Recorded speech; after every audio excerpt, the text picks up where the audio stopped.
Very good afternoon to all of you, and thank you very much for joining us in the first ever webinar organised by Epsom in 2021. My name is Mark Lancaster, and I'll be moderating for the day. Short introduction of the speaker, the order of the day, then we'll be jumping straight into the topic and a presentation which will take approximately 20 to 25 minutes, followed by questions and answers, which again will probably be about 15 to 20 minutes. Today's topic is GCSEs and A-level finals seem to be being cancelled in England and Wales for 2021. So what does this mean for you, and what can your school do for you to keep your university pathway intact? Without further ado, I'd like to introduce our speaker, Mrs. Catherine Carden-Brown. Now, Mrs. Brown is our Director of Admissions and Higher Education at Epsom International Boarding School. She has over 25 years of teaching experience in various guises, including head of department and, most importantly, head of sixth form in the UK, which is very relevant to the topic of which we're talking about today. Kate and her family, which includes two boys, have been in Malaysia since 2018 and totally understands the stresses for all of us at this point in time and for all of you at this point in time. So we're here to help. Without further ado, I'd like to introduce Mrs. Kate Carden-Brown. Good afternoon, everybody, and thank you very, very much for joining me today in this presentation on how your examinations are going to be, how your results are going to be decided at the end of the year, and what this could mean for you in terms of your university pathway. So thank you very much to Mark for your introduction. So I've got lovely Kayi helping me here today. So please type in any questions that you've got, you'd like to ask me as I go through my presentation. And I'll be very, very happy to answer any questions that you may have at the end of the session. Like I say to my students, there is no such thing as a silly question. There is a huge amount of confusion at the moment surrounding the cancellation or suggested proposed cancellation of these examinations, and obviously confusion with regards to something so incredibly important as this does create enormous amounts of anxiety. And that's the main purpose of today's presentation, is to alleviate any fears that you might have and help to inform you as pupils and as parents how to proceed, what can you do, and how can your school help you. So as Mark said, I have two boys. One graduated yesterday, so he went through the process of the cancellation of the examinations, and I've got another son who's currently in year 12. I completely understand the stresses and strains, and I would really value any of your questions so that I can help you move forward and ensure that your university pathway does remain intact. Okay. So it'd be really helpful as well if you could type in whether you're a pupil, whether you're a parent, and your age group. You know, are you GCSE? Are you A-level? Are you looking to study A-levels next year? What category do you fall into? Okay, so the first thing is, as I've said, this is a really, really stressful time. We are all stressed about the pandemic. We are living in unprecedented times, and everybody across the world, wherever we may be, we're affected by this health crisis. And the cancellations or proposed cancellations of these examinations are in response to something that's completely beyond our control. And so my main message during this presentation is for you to focus on the things that you can control, liaise with your school on the things that they can control, and try not to worry about the things that you can't control, because that's just going to make the whole situation feel more stressful. Okay, we're all in the same situation, and we as teachers and the exam boards and the admissions tutors at the universities and colleges understand completely. And many of us have been impacted upon personally by the pandemic, and I think again that informs the decisions that we make. So currently, as I've said, there are enormous amounts of confusion. The exams are proposed to be cancelled. So in England and Wales, they are planning to cancel the examinations. And there's a consultation paper out now, a very long consultation paper on what to do next. Currently, international examinations are due to go ahead. So that means that those of you due to sit international examinations, presume your exams will go ahead. And I would strongly recommend that you behave in your lessons, and parents, you sort of encourage your children to behave as though the exams were going ahead and to continue to be relentlessly determined in terms of study to produce best work consistently, because if exams are cancelled, obviously the exam boards are going to require evidence in order to decide what grades are awarded. The good news is, if the exams are cancelled, and if I had to predict, I would imagine that they would be, given the situation, we've got so much more time this year to prepare than we did last year. Last year, the cancellation of examinations was decided upon and announced very late on, and there was a mad scramble to try and deal with that situation.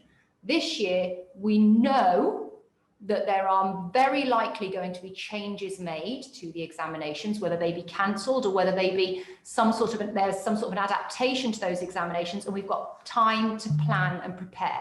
And the other thing I think is really important to acknowledge and to understand, and that might make us all feel a lot more comfortable with this, is that there will be no algorithm. The algorithm last year imposed the cohort grades, so a class's grades from 2019 onto the classes of 2020, if that makes sense. So it sort of tried to ensure that schools' grades didn't jump up or dip down too much when the teachers submitted their predictions on students. And the problem is every cohort is different. Sometimes you get a group of students who are far more able or who are achieving at a far higher level than the year previously. And that algorithm caused enormous amounts of upset, stress, and confusion. We are guaranteed that there won't be an algorithm this year, which means that there will be a human being, a professional, a trained professional, moderating, scrutinizing the submission of work to the exam boards. There will be internal moderation at school and external moderation by exam boards. That's what's being proposed, and that's what we presume is going to go ahead. And there's a person at the end of it. So that's very, very comforting to know. It won't be a computer system that does that. So it's highly likely that teacher assessments in some form are going to decide the grades in the summer of 2021. That's what's most likely. If exams do go ahead, exams go ahead, we will sit exams, and we're all familiar with that. The chances are it's going to be teacher assessments in some form. Okay, I'm going to start by talking about A-levels, and then I'm going to move on to GCSE afterwards. So the question is, how is the proposed cancellation of exams going to impact upon you as students and parents? So teacher assessments are very likely going to be what's used to decide upon the grades, okay? And at the moment, we don't know what form those assessments are going to take. So by that, I mean, the exam boards may give us free rein to set our own tasks.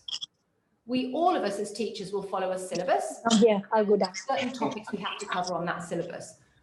In what order we cover topics is completely up to us. So a school up the road might cover things in a different order. We might cover them at Epsom College, Epsom International Boarding School. So because of that, and because of the fact that children have missed out on learning, it may well be that we can't assess students on the same topics at the same time. So the exam boards might allow us to set our own assessments. Or another proposal on the consultation paper is that the exam boards will provide us with assessments, a bank of exam style questions that we can pick and choose from and deliver to our students to complete. We don't know yet which one they're going to go for, or whether it will be a blend of the two. Either way, the most important thing is that you prepare for both scenarios. So you as A-level students will have submitted your applications to college and university already. Most likely, if you haven't, then for the UK, the deadline is looming, 29th of January, so there is still a little bit of time. But as I said, the universities and the colleges globally understand what's going on. They will know all about what's happening with the consultation paper. They will know all about what's happening with regards to lockdowns and the impact that that's having on students. And I know that at Epsom, I'm responsible for processing applications to university and college. And in my references, I have explained to the person at the other end that will be reading those applications how students here have been impacted by the pandemic. So they understand. So take that into account, and that's hopefully something very comforting to you.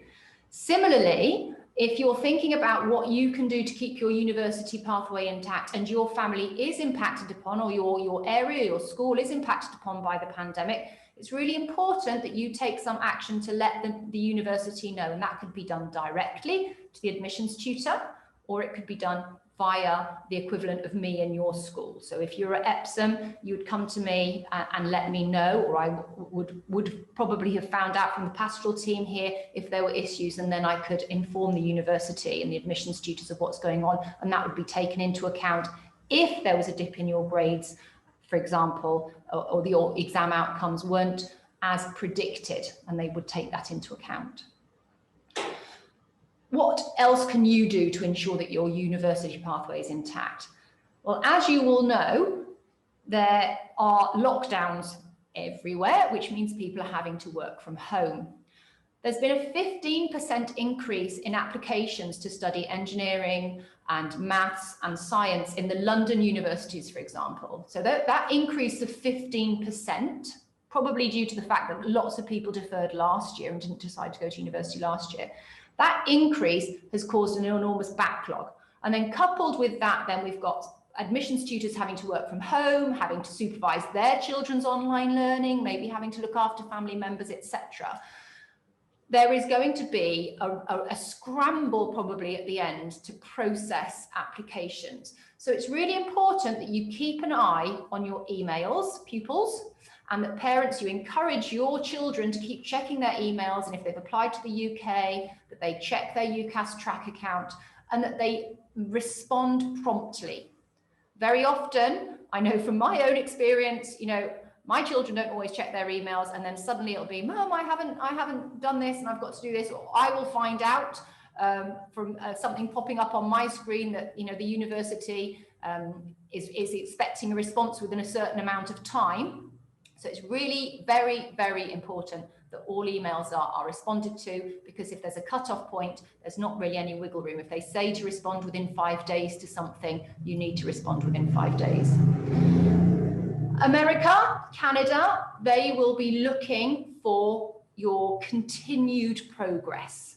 So those of you that have applied to universities outside the UK, they tend to look more at your continued progress and your attitude to learning, etc. And they will ask for school reports and transcripts to be submitted.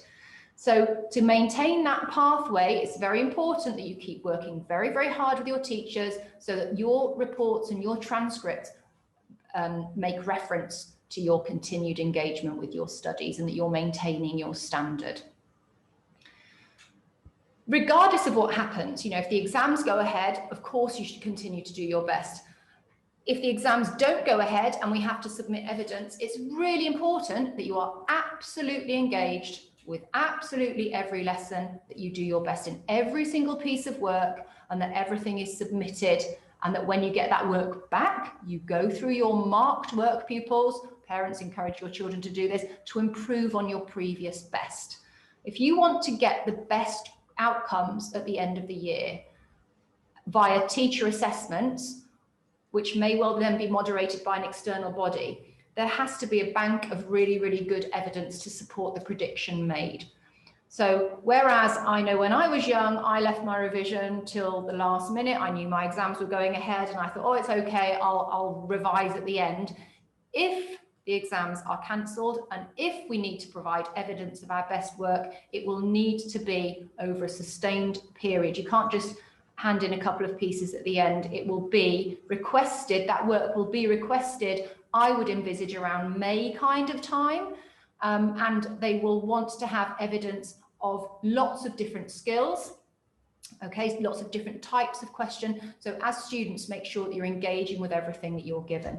We're very fortunate here as a boarding school. We do still have lots of students on site, and so we're able to have an element of contact with our students and check in on them. If you're learning online, then make sure that you're checking in with your teachers to have those one-to-one discussions on how to improve. Make sure that you're reviewing your learning, you're going through your work, you're checking the comments from your teachers, and you are progressing and getting better at things, so that when they request the evidence to submit to exam boards, it's the absolute best that it can be.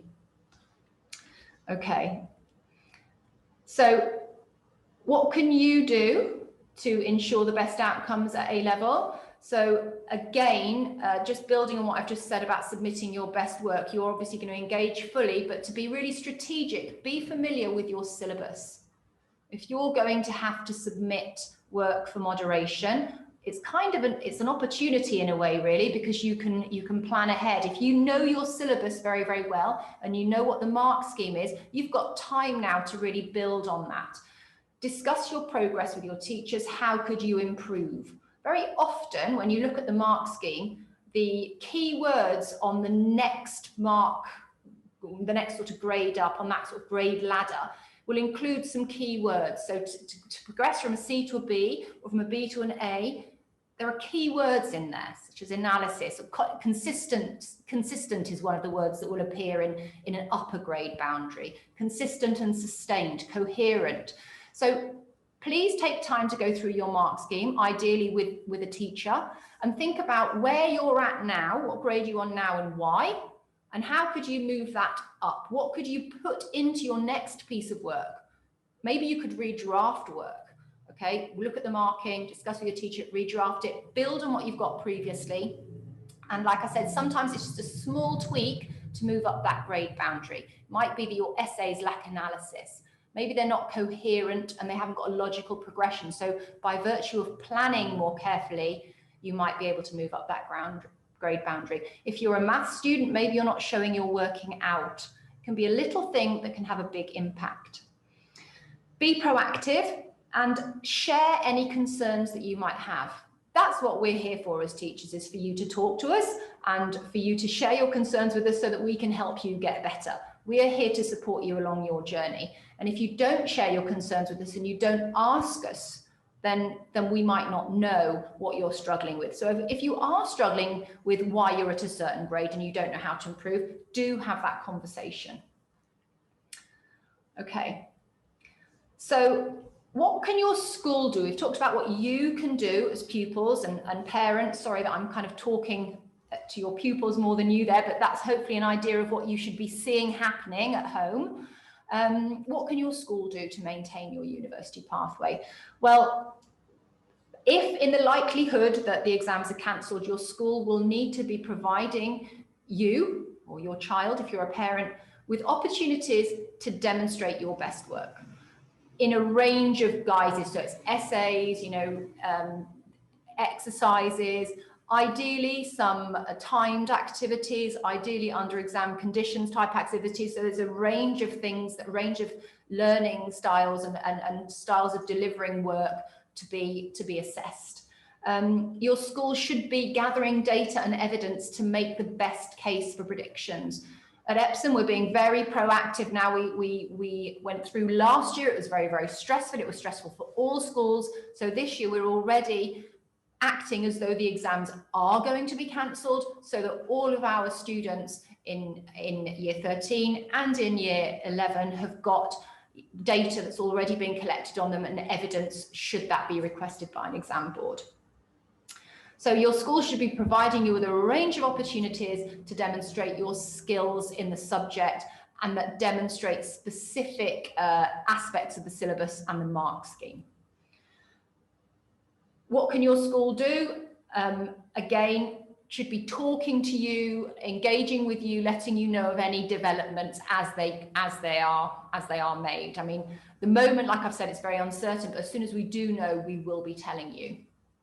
And what else can your school do? Well, your guidance counsellors, so like I said, the equivalent of me would be liaising with university admissions tutors and college admissions tutors to make sure that any issues are discussed, and that the admissions tutor is alerted to the fact that there might be a problem with a certain candidate because of factors outside their control. So for example, if a candidate has been impacted upon, they couldn't sit an admissions test, for example, or an aptitude test because they couldn't travel, because of fears surrounding coronavirus, then the guidance counsellor could contact the university on the student's behalf, and then an alternative test or assessment could be put in place for that student to sit at home. So communication is really, really important there. So that's what I mean. I put on my PowerPoint there, you know, keep universities in the loop. Some of you might have to sit additional assessments that might have to be normally sat in KL. If you cannot do that, then let the university know either directly, or I'm talking about how your school can help you via your guidance counsellor, so that alternative arrangements can be made. Okay, so that's A level. Let's now move on to GCSE. It's the same principle in a way. Be your best in every single lesson, okay? Act as though the exams are going to go ahead just in case, but don't leave things till the last minute. Don't think, you know, like if the exams are going to go ahead, we all of us, when I was young, tended to leave things to the last minute. We can't do that. We can't afford to do that now, because if the exams are cancelled, we will have to provide evidence. So parents, you want to be on your child's case, making sure that they're really engaging fully, like I said, for A level. And students, think about what you are hoping to achieve. If you want that A grade, what does it look like? What does it mean? What's the criteria for an A in the subject that you're targeting an A in? Okay, know what it is that you're aiming for. So engage fully with your teachers, engage fully by your attitude, ask questions, answer questions, submit your work on time, go through marked work, redraft it, show your teachers that you're really, really trying, and know the success criteria like I spoke about earlier. So it's slightly different for you who are doing your GCSEs, because obviously if A-level candidates, you've already decided what you want to do and your applications are most likely submitted. But for GCSE candidates, you're looking further ahead. And for some of you, it might feel just too far and you don't know what you want to do. And I would say, don't worry about that. That's exciting. You don't know what you're going to do, how exciting. You could be ending up doing all sorts of things, okay? And what you end up doing as a job may not even exist yet, okay? There's a great presentation on YouTube that you could look at called Shift Happens. Some of my students at Epsom will know that I have mentioned that to them recently, but it shows about how the world's changed and how the job market is changing. So if you don't know what you want to do yet, that's absolutely fine. Don't worry about it. Treat it as an adventure, okay? For those of you that do know what you want to do, are there any specific requirements? So for example, if you want to go on to study to be a teacher in the UK, you would have to have a B in maths, okay? GCSE. If you want to go on to study medicine, again, there are going to be certain GCSE requirements. You can check on the UCAS website for those entry requirements for universities. If those of you that want to make an elite university application, then they're going to be looking for a certain grade threshold across the board. So think, if you do know where you want to go, have a little research about what requirements there are at GCSE and do your very best to meet them if you have to submit predicted, evidence for your if in the case of the exams being cancelled. So that's in terms of your work that you're going to give in to be assessed. You're going to do your absolute best by knowing the syllabus and the success criteria. But for those of you studying GCSE, if you're looking ahead towards your university pathway and how you can keep that intact, well, it's really, really important that you understand if there's anything additional you need to do. So for example, if you want to be a medic, then you will need work experience. Now, of course, pandemic permitting. It's very difficult to do work experience at the moment. Hopefully the situation will change. If it doesn't, are there online opportunities? Are there online forums and groups that you could maybe join to show engagement? Lectures, the Reef lectures with Atul Gawande, fantastic, on BBC Radio 4. All sorts of things that you could be doing in the summer holidays to keep working towards that university destination that you're hoping for. Could you get involved with some academic societies? At Epsom, that's what we try and do for our students who have got, they know they want to make an application to a certain place that's ambitious and selective. We try and ensure that we give them a wealth of opportunities to engage beyond the curriculum. So should you be doing that? Does that apply to you? Should you be reading more widely? Think about how you can demonstrate your passion for learning and what you love about your subject rather than just describe it. Okay, so your passion for something will come through by virtue of the activities with which you engage, rather than you just saying, I love something. It's obvious you love it if you've done a whole load of stuff to do with it in your own time. Think about how you can stand out. As you're looking at that university destination, is there something you could be doing over the summer? Again, talk to your guidance counsellor. It's an absolute pleasure being a guidance counsellor, because it's great when kids get back in touch in 10 years' time and say, look what I'm doing now. So don't feel you're bothering anybody, you're not. It's a real pleasure to be able to help students at this key stage. So do ask and talk about what you could be doing. So those of you doing GCSE, what could your school do to keep your university pathway intact?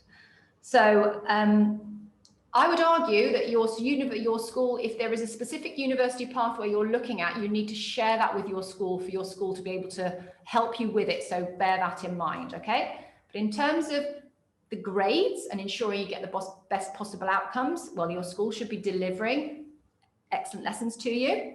They should be engaging with you and providing opportunities for you to evidence your skills and your strengths.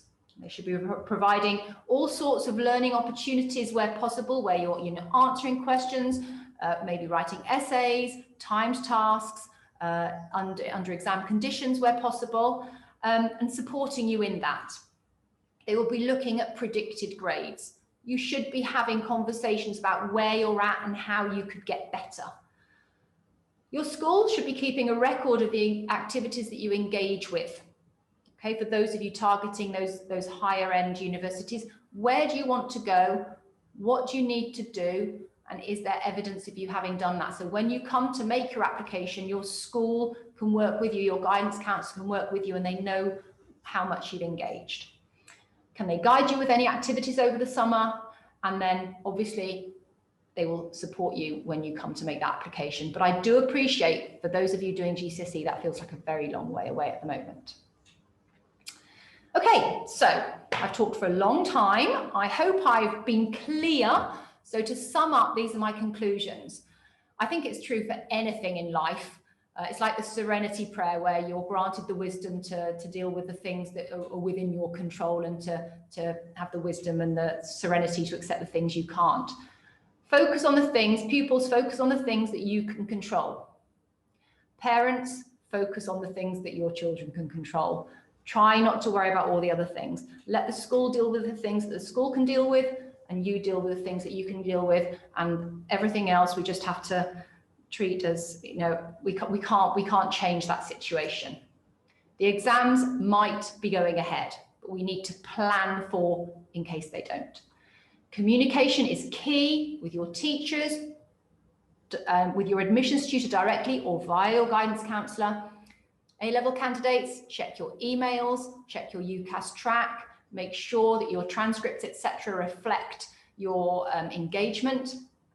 And like I said, communicate with guidance counsellor and admissions tutors. There is no algorithm this year. Take heart in that. And we've got more time to plan and prepare. That's a good thing. So focus on what you can do. And I do wish you all the very, very best. And this will end. And hopefully very soon we'll all look back on it, and well, I'm not sure what we'll think about it, but hopefully it will soon become a memory and we can all get back to normal. Thank you very, very much for listening to my presentation. So now I'll take some questions. Thank you.